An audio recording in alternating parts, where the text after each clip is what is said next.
ये बीच में आती है।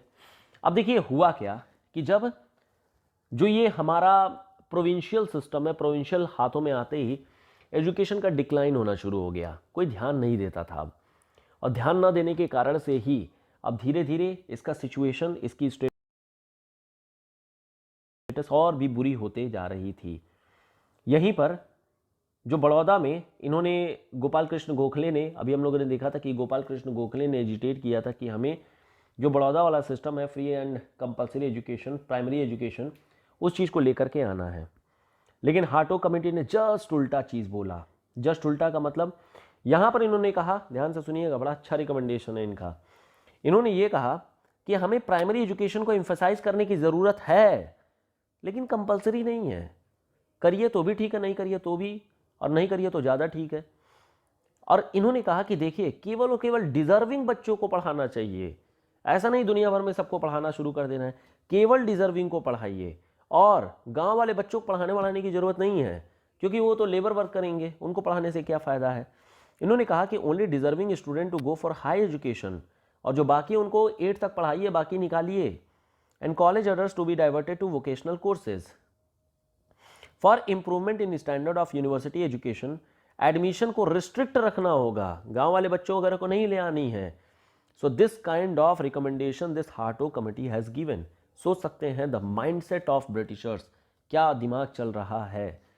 An increase in number of schools and college has led to deterioration of education standard, ये बोला गया था हाटो के द्वारा। एंड हाटो कमेटी सबमिट, हाटो कमेटी ने ये पूरी की पूरी रिपोर्ट बनाई थी about the development of this education.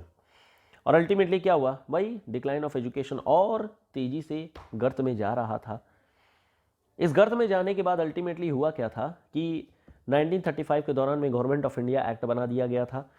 और इस गवर्नमेंट ऑफ इंडिया एक्ट में अल्टीमेटली प्रोविंसेस में कांग्रेस चुन करके आ गई थी। हुआ क्या था, क्या नहीं हुआ था, ये सब हम लोग आगे बात करेंगे। और प्रोविंशियल इलेक्शंस के बारे में हम लोग बात करेंगे जब आगे डिस्कस करेंगे कांग्रेस के बारे में।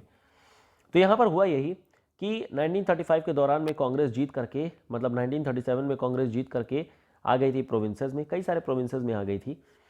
और यहाँ पर इन्होंने कहा कि यार देखो ऐसा है कि वी नीड टू अगेन री look into the education system. और इसके लिए गांधी जी के ही कहने पर वर्धा में एक समिट बुलाई गई।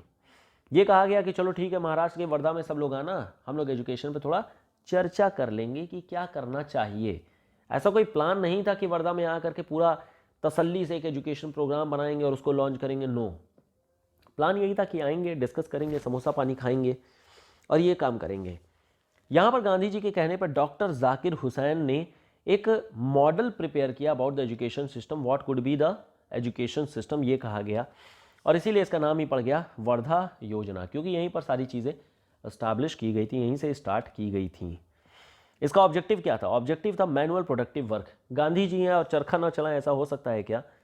तो गांधी जी ने यहाँ पर कहा कि देखो ऐसा है कि जो प्रोग्राम होना चाहिए वो वर्नाकुलर लैंग्वेज में होना चाहिए, कम से कम 7 साल की एजुकेशन वर्नाकुलर लैंग्वेज में देनी चाहिए।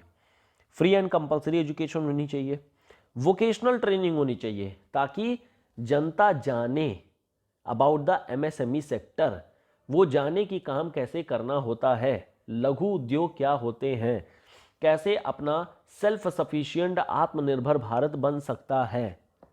और इसके लिए क्राफ्ट डेवलपमेंट, इसके बारे में फोकस किया गया था।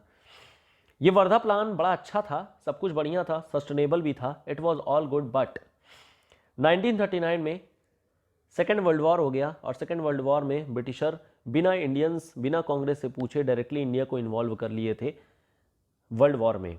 और यहाँ से कांग्रेस जो है वो गुस्सा हो गई, और गुस्सा होने के बाद में अल्टीमेटली सबने यहाँ पर रिजिग्नेशन डाल दिया। और रिजिग्नेशन डालने के बाद में कांग्रेस गई, प्रोविंशियल गवर्नमेंट गई, और प्रोविंशियल गवर्नमेंट जाने के साथ ही साथ में वर्धा प्लान भी चला गया।